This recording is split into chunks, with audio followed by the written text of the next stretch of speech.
आज Indian express की खबर, आपने इतना क्राइम कवर किया है।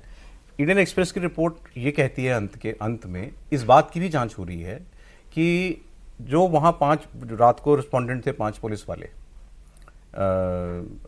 उन लोगों ने वहाँ कोई पंचनामा नहीं किया, मौके का पंचनामा नहीं किया कि भाई कल को ये बात जब अदालत के सामने जाएगी तो उस वक्त 5 लोग गवाही देने वाले हों। सर ये मतलब होता है ना उसका कि 5 लोग गवाही देने वाले हों कि भाई आपने इस सीन पर ये देखा था, वो वहां पर वो पंचनामा उस स्पॉट पर हुआ ही नहीं।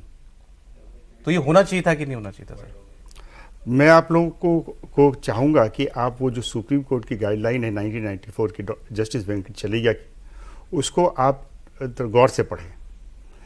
उसमें एक तो लिखा हुआ कोई एफआईआर नहीं रजिस्टर हो सकता है जब तक कि आदेश ना आए।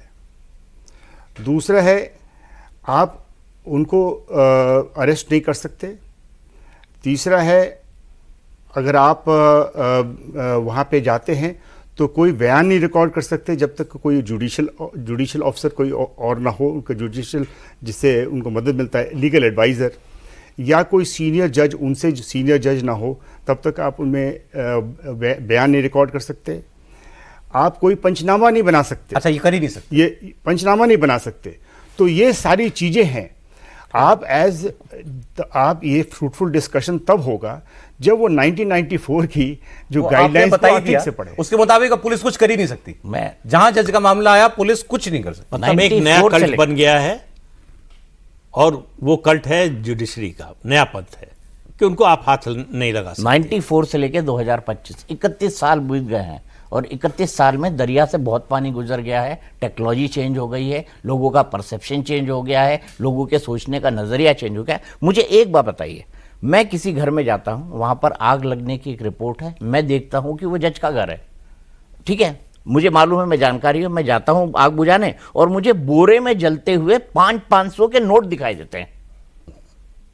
क्या ये एक एक्स्ट्राऑर्डिनरी सिचुएशन नहीं थी? बिल्कुल। आपको किसी सामान्य घर में 500 के नोट बोरों में रखे हुए एक स्टोर रूम में जलते हुए सौरभ जी दिखाई दे सकते हैं?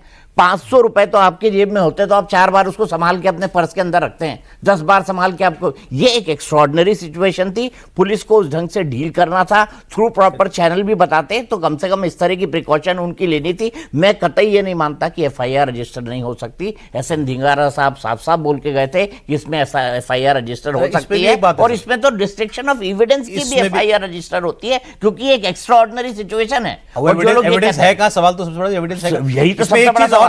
इसमें एक चीज और है, सर ने कहा कि ये बात हमको पुलिस को काम करने से वो गाइडलाइंस रोकती हैं जो कि उस जजमेंट के अंदर है। पंचनामा भी नहीं आप कर सकते, आप वहां बयान नहीं रिकॉर्ड कर सकते, तो फिर तो वीडियो भी नहीं बनना था। नहीं, बट जो सुप्रीम कोर्ट ने जो पब्लिक की जानकारी, उसके मुताबिक दिल्ली हाई कोर्ट के चीफ जस्टिस को बताई गई ना ये बात। पुलिस ने तो हाई कोर्ट के चीफ जस्टिस को बताई, सर वो भी अगले दिन 4:50 पर बताई जा रही है। रात को 11:30 बजे जलते हुए नोट देखे पुलिस ने और वो चीफ जस्टिस को अगली शाम 4:45 बजे पता चल रहा है। क्या ये एक्स्ट्राऑर्डिनरी डिले है? नहीं, और इन सबको जानकारी होने के बाद 13 दिन बाद वो कमरा सील किया जा रहा है जहां सफाई हो चुकी है और 21 तारीख को खबर निकलकर बाहर आती है, तब तक चीफ जस्टिस क्या मालूम है कि वो लेटर के थ्रू कोई इंफॉर्मेशन जा चुकी होगी। वो होली का 14 तारीख होली का दिन था, 14 होली थी। होली के दिन में शायद chief justice of Delhi high court वो दिल्ली में नहीं थे, कहीं बाहर थे।